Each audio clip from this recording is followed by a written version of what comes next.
Tudo bem? Ou bom dia e boa tarde, né? Eu sou o Pedro e junto com o André, David, Isabelle, Felipe e Vitor, os discentes aqui do grupo 3, vou apresentar aqui o seminário de neuroanatomia sobre o nervo trigêmeo. Tudo bem? Então, já partindo logo para a introdução, o que a gente pode falar sobre o nervo trigêmeo, né? O nervo trigêmeo ele é o quinto par de nervos cranianos, então é o nervo craniano número 5. E ele é o maior de todos os nervos, muito por conta dos seus 3 ramos, tá bom? E quais ramos são esses? São os ramos oftálmico, maxilar e mandibular, que nessa ordem que eu acabei de citar, são dispostos crânio-caudalmente, ou seja, de superior para inferior, a gente tem o ramo oftálmico, o ramo maxilar e o ramo mandibular. Por conta da existência desses 3 ramos, né, que o nervo se chama nervo trigêmeo. Esses ramos eles também podem ser chamados então de ramo superior, ramo médio e ramo inferior. E esse nervo ele é misto, ou seja, ele possui funções sensitivas e motoras, mas predominam funções sensitivas, tá? Na maior parte de suas fibras. Apenas no ramo mandibular que existem algumas fibras que também exercem função motora. A gente tem uma ilustração aqui que mostra muito bem, né, essa divisão anatômica de inferior para superior, né, dos ramos mandibular, maxilar e oftálmico.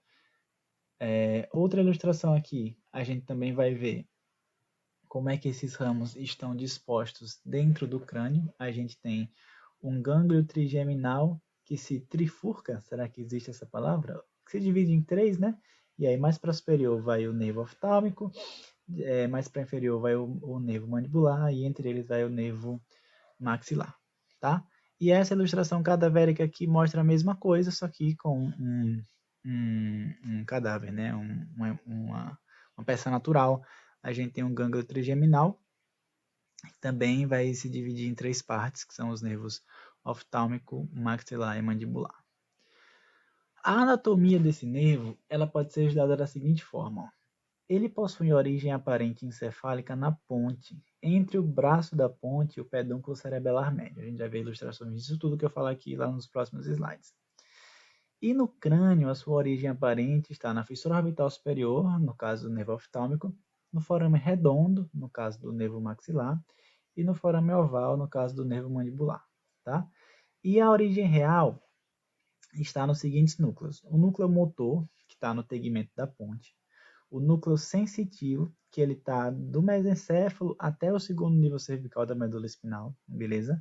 O núcleo mesencefálico, que é uma coluna de neurônios sensitivos primários. E uma curiosidade, né, que esse núcleo mesencefálico do nervo trigeminal é o único núcleo de neurônios sensitivos primários em humanos que reside dentro do sistema nervoso central, tá? É o núcleo mesencefálico do nervo trigêmeo.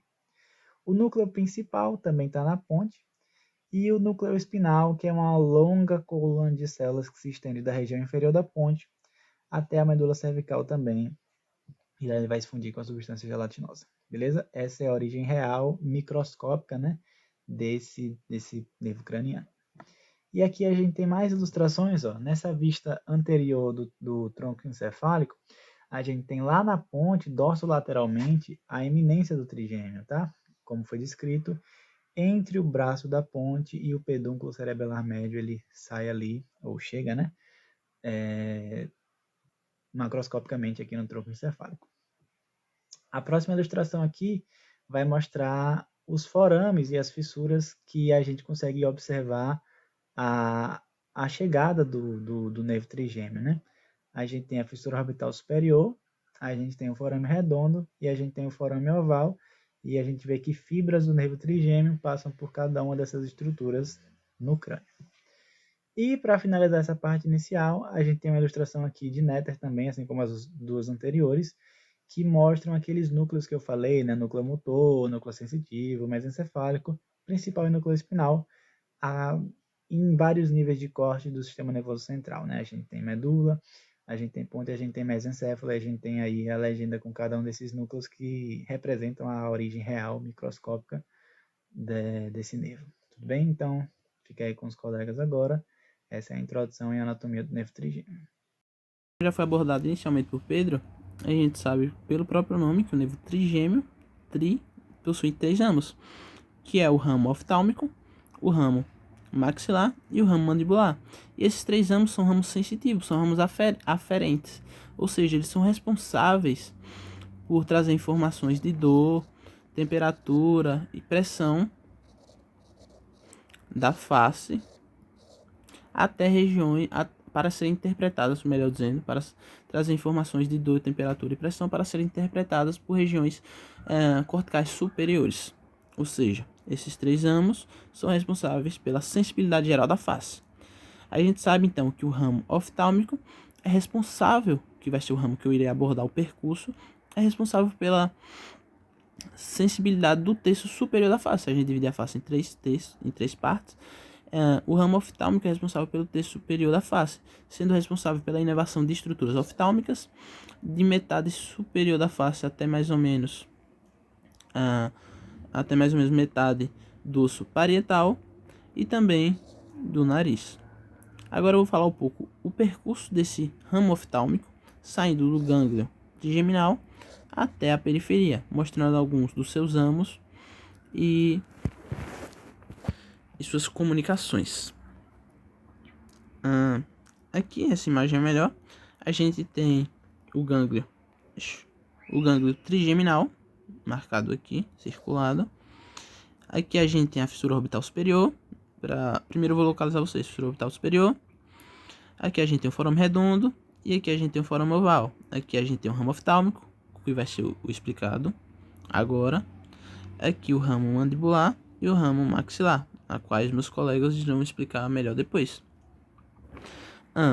Saindo aqui, a gente pegando agora o ramo, ou vamos melhor chamar de nervo oftálmico, porque depois vai ter ramos, aí pode criar confusão, vamos chamar de nervo oftálmico. A gente tem o nervo oftálmico, que é o ramo mais superior do gânglio trigeminal, do nervo trigêmeo. A gente tem como primeiro ramo do nervo oftálmico o ramo tentorial do nervo oftálmico. Como o nome já diz, tentorial é responsável por inervar a tenda do cerebelo. Depois disso, entrando na fissura orbital superior, a gente tem que esse nervo oftálmico se divide em três ramos principais, que são o nervo frontal, o nervo nasociliar e o nervo lacrimal. O nervo frontal, eu vou explicar cada um.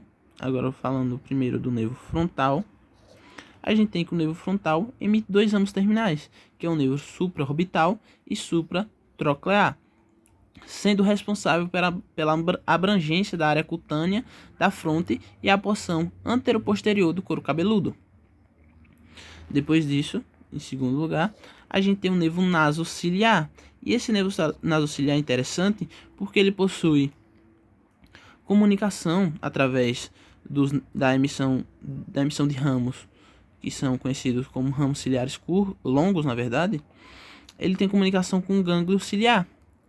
E esse gânglio ciliar, se vocês se lembram, na aula de sistema nervoso autônomo, ele recebe fibras pré-ganglionares do terceiro par, do oculomotor, e emite fibras pós-ganglionares que são responsáveis pela inervação do músculo ciliar, como o próprio nome do gânglio já diz, e também do músculo esfíncter da pupila, que estando relacionado ao parasimpático, Então a gente vê que esse nervo nasociliar, que o nervo trigeminal possui também relação com o gânglio ciliar, através do nervo nasociliar. Que também esse nervo nasociliar é responsável pela inervação de parte da cavidade nasal. Como eu disse, aqui nessa imagem, melhor dizendo, também o nervo oftálmico também inerva a região do nariz, através principalmente desse nervo nasociliar. Agora falando do último ramo do nervo oftálmico, que seria o nervo lacrimal, a gente tem que ele possui comunicação através do ramo comunicante com o nervo zigomático, de modo a inervar parasimpática, de modo a criar uma inervação parasimpática da glândula lacrimal, ou seja, inerva de forma parasimpática através da comunicação com o nervo zigomático, com o nervo zigomático, a glândula lacrimal. É isso, galera. Agora os meus colegas irão explicar melhor os outros percursos do nervo mandibular edular, e após isso a gente vai ter uma explicação sobre a função de cada ramo e, por fim, o que a gente tem como os casos clínicos, né? Anatomoclínicos. Obrigado. Pessoal, agora falando um pouco sobre o percurso do nervo maxilar, que é o segundo ramo do nervo trigêmeo. Ele inerva a segunda área facial, como vão explicar posteriormente na parte funcional do nervo. E essa área é inervada por vários ramos. Mas dentre os ramos que inervam essa área, a gente pode citar os ramos palatino maior e menor, que atravessam o forame de mesmo nome e inervam o palato, como a gente consegue ver aqui, que eu vou fazer em vermelho, que forame palatino maior, forame palatino menor, nervo palatino maior, com seus ramozinhos, e nervo palatino menor. Além deles, temos também o ramo nasal posterior inferior, que vai inervar a coxa nasal inferior. No caso, seria esse daqui, tá? Temos também o ramo nasal posterior lateral, que inerva a concha nasal média, que no caso seria esse daqui, que eu estou fazendo em vermelho. E temos também o ramo nasopalatino, que inerva a concha nasal superior. E temos também o ramo alveolar superior, que inerva parte do seio maxilar e a parte posterior da maxila, sendo que todos esses ramos que eu acabei de falar agora se reúnem na fossa ptérigo-palatina e fazem sinapse no gânglio ptérigo-palatino. O gânglio ptérigo-palatino é esse daqui e essa é a fossa ptérigo-palatina. Os ramos que não fazem sinapse nesse gânglio ptérigo-palatino são o nervo infraorbital, que é esse daqui, que atravessa o forame infraorbital, tá? E inerva essa região próxima a ele. Outro nervo que também não faz sinapse nesse gânglio é o nervo zigomático, que é esse daqui.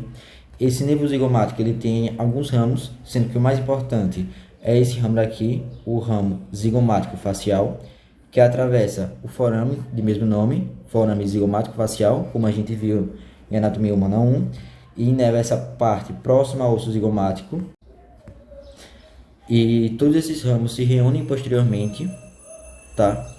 Passam pelo forame redondo, que no caso é esse daqui, e chegam na parte média do gânglio do nervo trigêmeo, que é esse gânglio daqui, tá?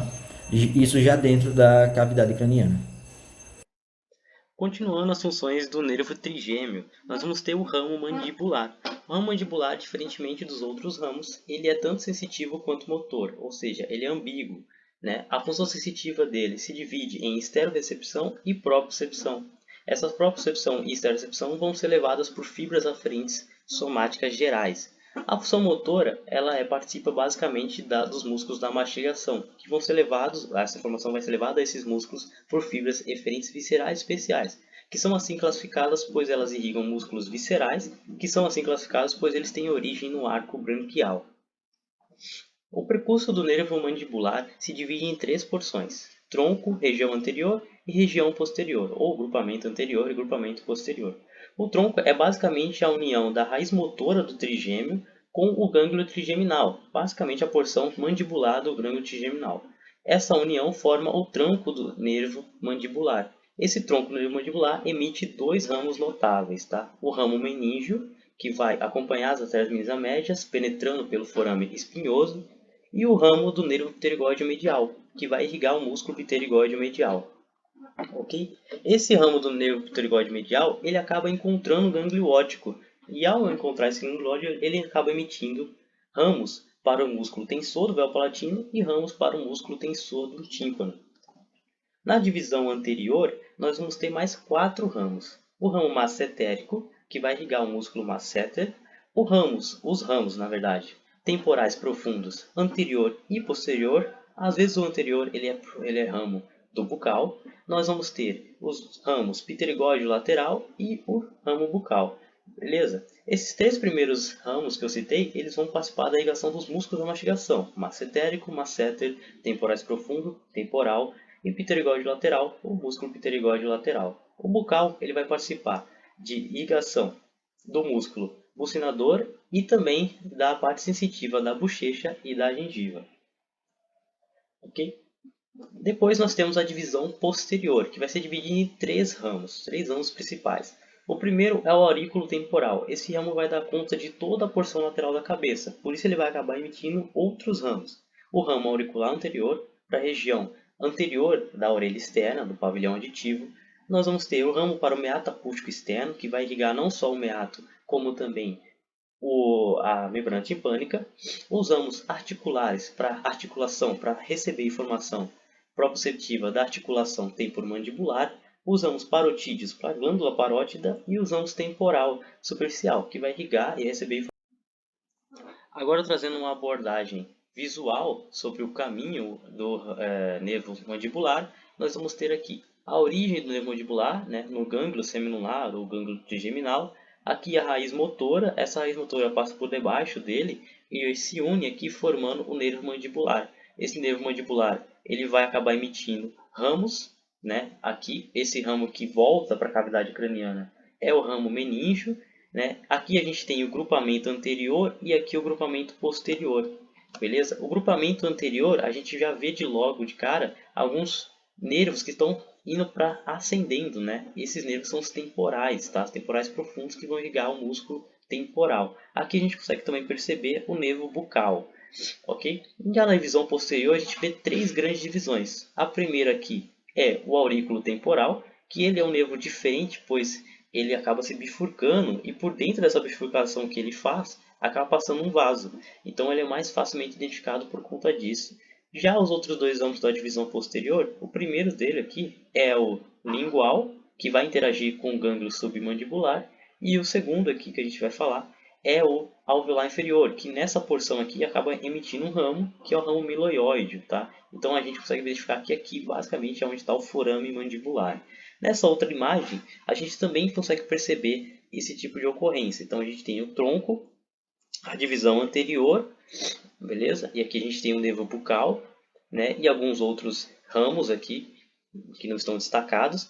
Aqui na divisão posterior a gente já vê logo uma bifurcação e um vaso passando por eles, então a gente já identifica que é o aurículo temporal, ok? Né? E nessa divisão posterior continuando, a gente tem o nervo alveolar inferior, que vai se bifurcar nessa parte, formando o miloióide, e aqui ele continua por dentro do canal da mandíbula. E aqui nós temos o nervo lingual, que vai até a região anterior da língua, beleza? E pelo caminho ele acaba interagindo aqui com o nervo, com o gânglio submandibular. E olha que interessante, aqui a gente consegue perceber um nervo passando bem por trás de todos esses, um nervo bem fininho. Esse nervo bem fininho que passa por trás deles e acaba interagindo com o lingual é exatamente o nervo corda, que a gente destacou na apresentação teórica. Bom, meu nome é Isabelle, eu vou falar um pouco sobre a função do nervo oftálmico, algumas situações anatomoclínicas associadas a ele e ao nervo trigêmeo como um todo. Apesar do nervo trigêmeo ser composto por fibras tanto sensitivas quanto motoras, seu primeiro ramo, o nervo oftálmico, é composto por fibras exclusivamente sensitivas, sendo que ele é responsável pela inervação do terço superior da face, ou seja, a área oftálmica. A área oftálmica é composta pela extremidade do nariz, as laterais do nariz, se estendendo bilateralmente para a glabela, a fronte e finalizando na porção anterior do osso parietal. Além disso, ele é também responsável pela inervação da córnea, da parte superior e inferior dos olhos, da parte superior da cavidade nasal, da pálpebra superior e do escalpo. Retomando um pouco do que já foi falado por André, eu vou falar agora sobre os ramos do nervo oftálmico e também as suas funções. O primeiro ramo a ser emitido é o ramo tentorial do nervo oftálmico, e ele se dirige para a cerebelo para inervar parte dessa região. Posteriormente, o nervo oftálmico se divide em 3 nervos: o frontal, o nasociliar e o lacrimal. O nervo frontal será responsável pela inervação da fronte, do escalpo e de parte da pálpebra superior. É importante entender a função desse nervo, porque principalmente os seus ramos, o nervo supraorbital e supratroclear, são importantes pontos de bloqueio para anestesia e em cirurgias nessa região, como cirurgias de implante capilar, por exemplo. Já o nervo nasociliar é responsável pela inervação da mucosa da parede lateral da cavidade nasal e também de parte da mucosa do septo nasal. Além disso, ele é responsável pela inervação das asas do nariz e do ápice do nariz. Por fim, o nervo lacrimal, que é o menor ramo desses três, se dirige para a glândula lacrimal para inervar parte dessa região. Mas ele também é responsável pela inervação da conjuntiva dos olhos, que é uma fina membrana que recobre a esclera e também a mucosa da pálpebra, que tem um papel, sendo que essa membrana tem um papel importante na lubrificação dessa região. Falando um pouco sobre os reflexos, o reflexo corneano e o reflexo palpebral agora, vou falar sobre a importância deles na identificação de lesões nesse nervo. O reflexo corneano é constituído exclusivamente por referências do nervo oftálmico, sendo que ele é testado quando o avaliador utiliza um pedaço de algodão e toca a córnea do paciente, sendo esperado o fechamento de ambos os olhos. Já o reflexo palpebral é composto tanto por aferências do nervo oftálmico como do nervo maxilar, e ele é testado quando ocorre o toque na extremidade nasal do olho, sendo esperado que o paciente pisque em ambos os olhos. É importante utilizar esses testes na identificação de lesões nesse nervo, porque quanto mais demora a identificação dessa lesão, mais o olho estará exposto à ação de corpos estranhos que justamente estaria protegido no acontecimento desses reflexos, que através da ação do músculo orbicular do olho será feita essa proteção.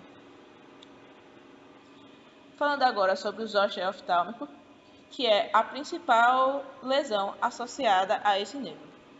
Os osteoftálmicos se trata de uma reativação do vírus da varicela zoster, e ele é identificado através de lesões unilaterais, de lacerações na pele, justamente na região inervada pelo nervo oftálmico, ou seja, na fronte, no nariz e até mesmo na córnea, sendo essa uma complicação dessa doença, no caso a ceratite, que é a inflamação da córnea. Isso porque tanto a ceratite como a uveite, que é uma inflamação nos revestimentos pigmentários do olho, pode futuramente ocasionar glaucomas e cataratas. Além disso, os osteoftálmicos estão associados a casos futuros de neuralgia do trigêmeo, que eu irei abordar agora. A neuralgia do trigêmeo está associada à inflamação nas fibras sensitivas do nervo trigêmeo, sendo que a causa mais comum é a compressão desse nervo por uma artéria. É muito comum em pessoas mais idosas, mas ela também ocorre em pessoas mais jovens, principalmente em casos de esclerose múltipla, em que há perda da bainha de mielina, deixando o nervo mais suscetível a inflamações. Essa neuralgia é caracterizada por uma dor facial intensa de curtos períodos de duração, de alguns segundos a 2 minutos. Essa dor é caracterizada até mesmo por um choque, sendo que ela pode ocorrer tanto espontaneamente quanto através do toque em pontos de gatilho. Muitos pacientes têm dificuldade até mesmo de realizar situações cotidianas do dia a dia, como escovar os dentes e a mastigação. Essa neuralgia também tem tiques típicos dessa doença, ou seja, esses tiques não estão associados à inflamação nas fibras motoras do nervo trigêmeo, e sim nas fibras sensitivas. Eles são resultado, na verdade, de uma retração diante da dor intensa na face. Galera, eu vou falar agora sobre a função do ramo maxilar, que é a última parte do nosso seminário.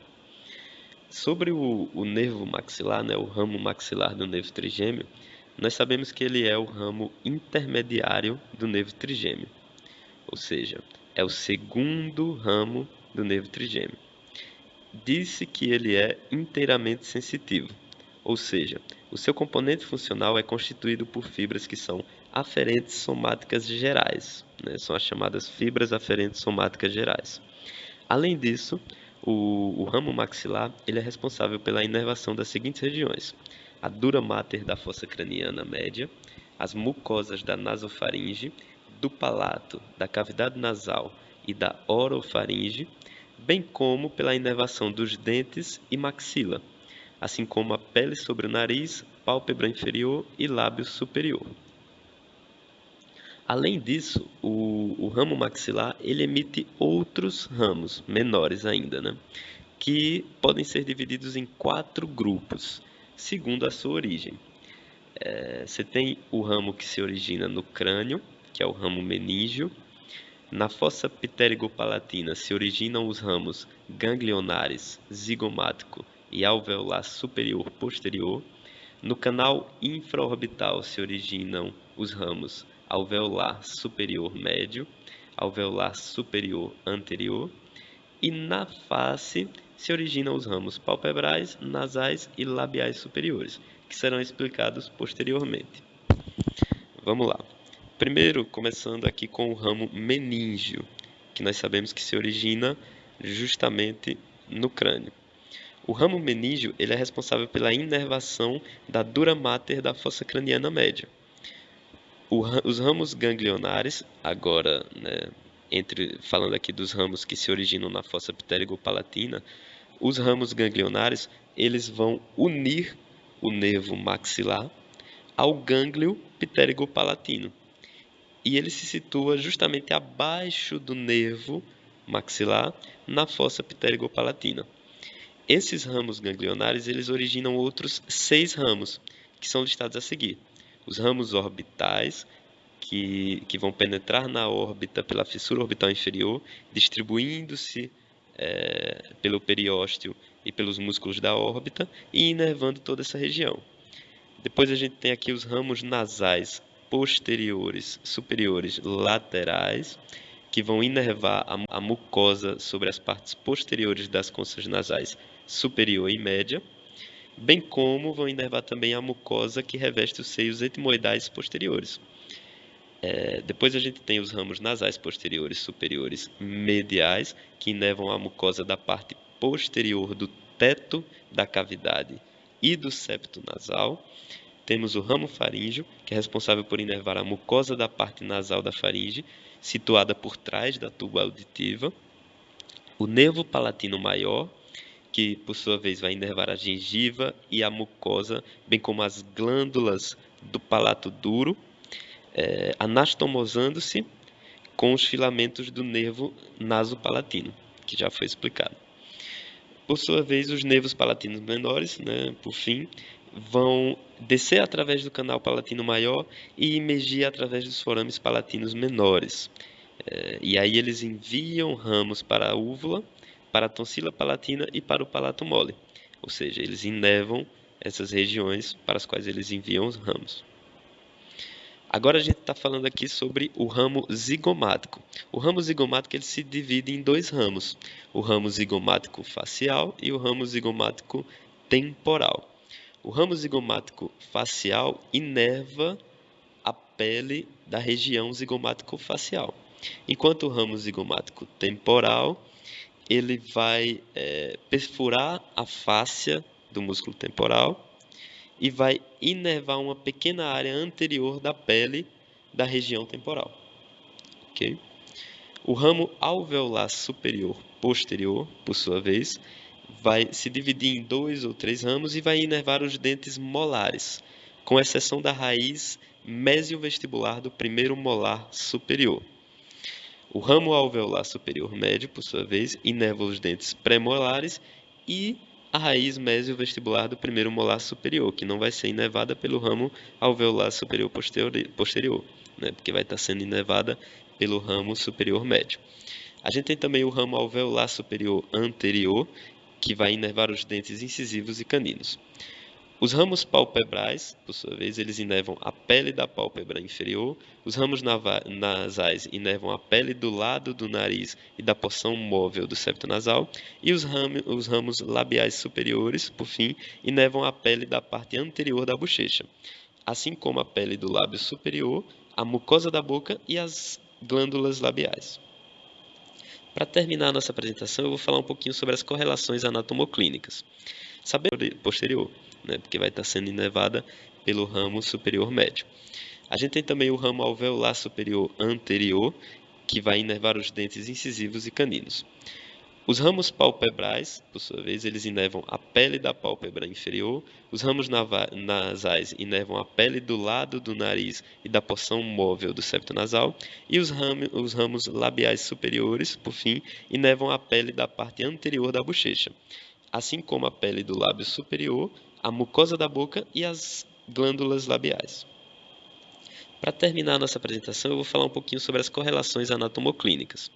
Sabemos hoje que a nevralgia do trigêmeo, que já foi parcialmente explicada anteriormente nesse seminário, ela deve ser dividida em dois grandes grupos. Nós dividimos essa nevralgia, ou seja, essa dor associada aos nervos, em dois grandes grupos: a nevralgia secundária e a nevralgia essencial.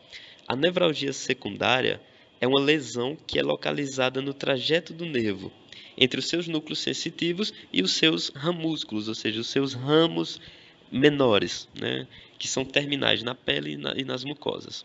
É muito comum essa nevralgia estar associada a causas anteriores, né, a doenças anteriores, que nós vamos explicar no próximo slide. Mas agora eu já queria falar sobre a nevralgia essencial. A nevralgia essencial, ela tem uma sintomatologia que a distingue claramente da nevralgia secundária.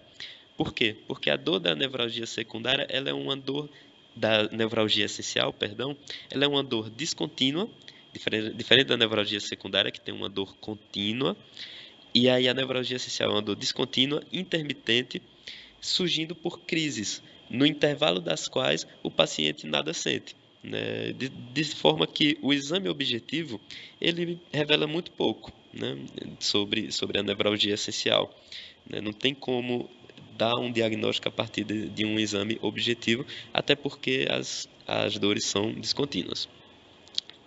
Sabe-se também que o início da dor na nevralgia essencial é sempre limitado a um ramo do trigêmeo. Em geral, inicia-se pelos territórios do ramo maxilar superior, né, ou do inferior, e depois se espalha atingindo o ramo oftálmico, né. Agora vamos falar sobre as causas da nevralgia secundária. Aqui a gente listou várias causas relacionadas à nevralgia secundária e podem ocorrer, né, doenças antecedentes, como afecções dentárias, né, sendo cáries permanentes, pulpites, dentes inclusos, gengivo-alveolites crônicas, enfim, afecções nasais também, como coriza crônica, ozena, rinites fungosas, pólipos, entre outras coisas, né? Afecções oculares também, como as irites, iridociclites e glaucoma, bem como neoformações e inflamações de qualquer natureza, localizadas ao longo do trajeto do nervo trigêmeo e dos seus ramos, né? A exemplo das neoplasias primitivas do gânglio de Gasser ou de sua bainha, né? Além de tumores da base do crânio, placas de meningite, tumores da órbita, enfim, várias inflamações de diversas naturezas diferentes. Doenças gerais também podem causar nevralgia secundária, como sífilis, impaludismo, diabetes, lesões vasculares, neoplásicas bulboprotuberanciais, enfim, diversas doenças que estão associadas diretamente à ocorrência da nevralgia secundária. Por fim, a nevralgia essencial, ela não tem uma doença antecessora, né? As crises dolorosas elas podem ser desencadeadas por um ato qualquer, como a deglutição, a fala, a tosse, o espirro ou o simples atrito da face. Normalmente elas ocorrem pela pressão nos nervos, né? Os nervos estão sendo pressionados e ocorrem, né, crises dolorosas que são desencadeadas por atos até banais do dia a dia. E aqui estão nossas referências bibliográficas.